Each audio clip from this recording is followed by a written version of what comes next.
Bonjour à tous et bienvenue chez Le Cylindre. Il y a quelque temps, je me suis lancé un défi. Sauver cette Peugeot 305 de la casse et la restaurer. Sans aucune connaissance en mécanique, je vais tenter de la remettre en état. Au fil des épisodes, on vous montre toutes les étapes et on vous explique tout ce qu'on a appris.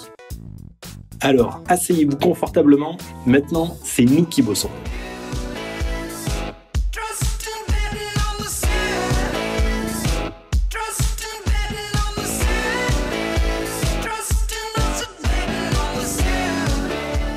Bonjour à tous les amis et bienvenue chez Le Cylindre. Et non, je ne vous ai pas oublié et non, le projet Valentine comme promis ne sera pas abandonné, il continue et on repart aujourd'hui pour une nouvelle vidéo.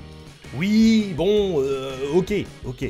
En fait, on va vous expliquer, on a fait un petit break pour vendre des masques chirurgicaux. Il y avait un gros filon récemment. Et on repart aujourd'hui pour de nouvelles restaurations.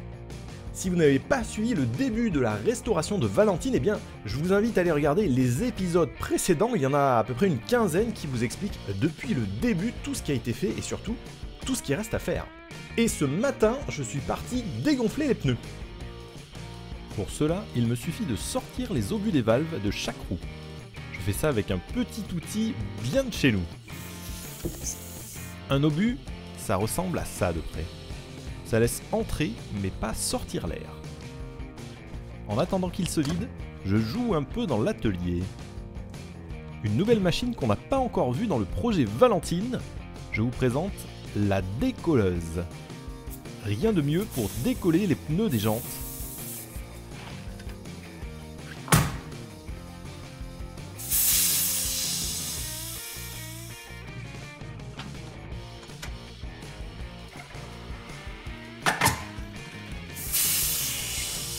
Un coup de chaque côté et je passe au démonte pneus. Pas si simple puisque les pneus ont sans doute environ mon âge.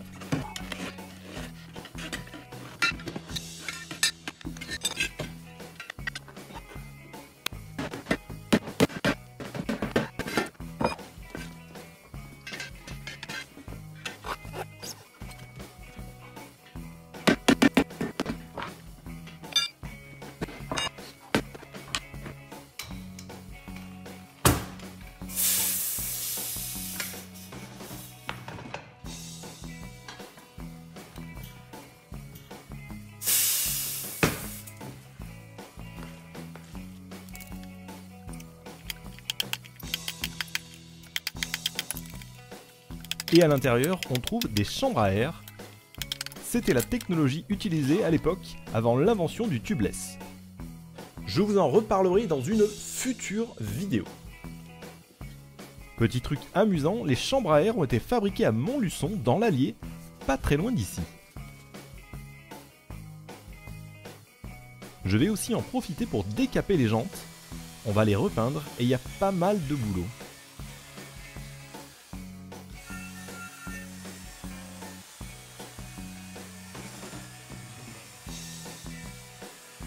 La poussière de peinture s'accumule vite par terre. Assez stylé dans cet état, un peu chromé. Je me demande à quoi ressemblerait la voiture avec des jantes comme ça.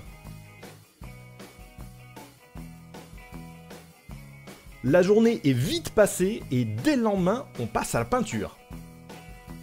J'en ai profité pour aller acheter des valves.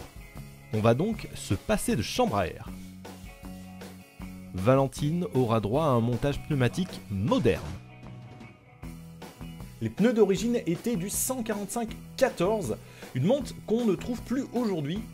Du coup, on est parti sur du 155-14 qui s'adapteront parfaitement.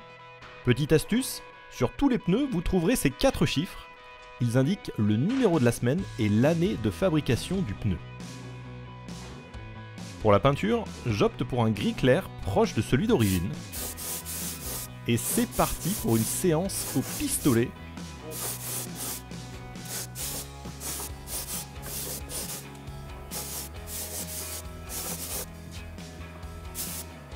La première couche va sécher tranquillement. En attendant, je vais jeter un œil au passage de roue avant. Je relève la voiture. Pour la 1000e fois.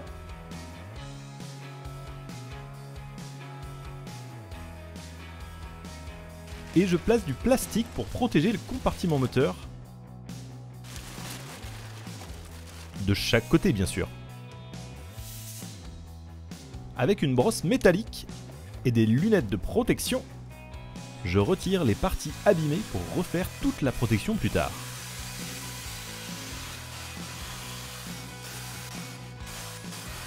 La peinture et l'antigravillon d'origine sont encore globalement en bon état. Idem de l'autre côté. Un peu d'anti-rouille sur le métal à nu.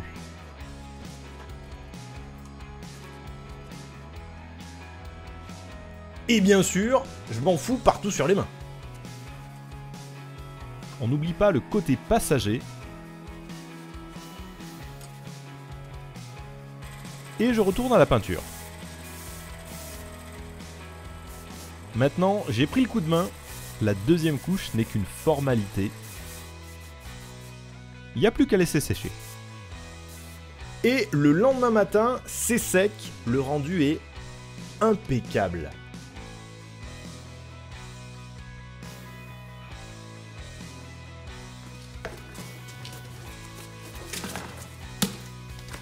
Je commence par monter les nouvelles valves avec un petit peu de graisse spéciale.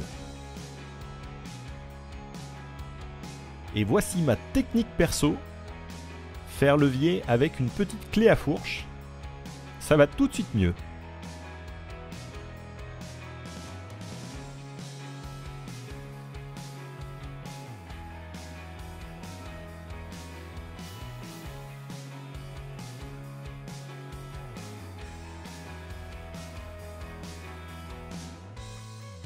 L'étape la plus délicate maintenant, on passe le pneu dans la jante et avec un démonte-pneu, je termine de passer la lèvre. Ici, faites très attention à ne pas abîmer la peinture.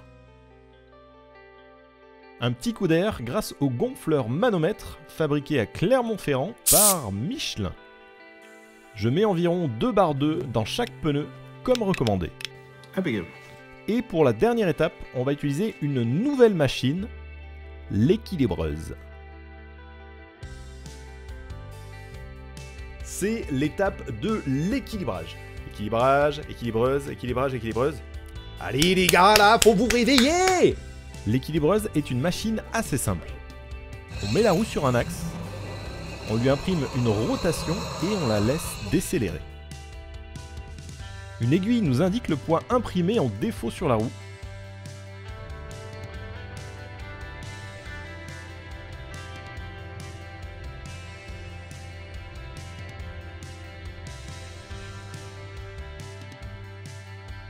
Une fois la roue à l'arrêt, il suffit de repérer le haut qui correspond au côté le plus léger et d'y placer une masse équivalente au chiffre de l'aiguille.